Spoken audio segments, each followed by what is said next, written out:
Good day mga kakabisi. Welcome to Iskayanis Vlog as Father Kai. Another day, another mini vlog. Ngayon ay magluluto na naman tayo. Tilapia ang lulutuin natin.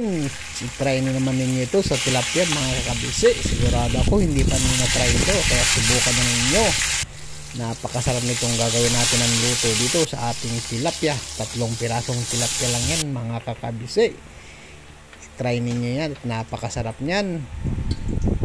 At maraming salamat nga po pala sa amin mga bagong follower dyan, at lagi po kayo mag-iingat, lalo na po sa mga OFW.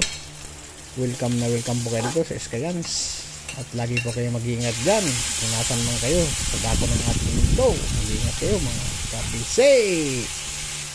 Napakasarap itong gagawin natin. Nilagay ko na lahat ng mga pampalasa dyan. Halo-halo na sila dyan. Bahala na sila maghalo-halo dyan. Naglagay lang tayo ng tubig.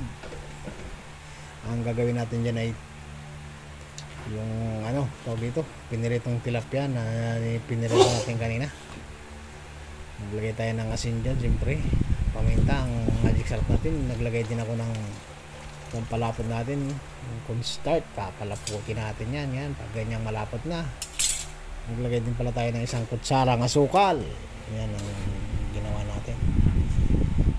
Lagay na natin yung 3 pirasong tilapia na pinirita natin. Yan, napakasarap niyan mga kakabisi. Ano pang iniintay ninyo? Mag-ready na kayo ng baho dyan, Doro. Yan, napakasarap niyan. Maraming salamat po sa inyo at lagi po kayo mag-iingat. Thank you for watching po.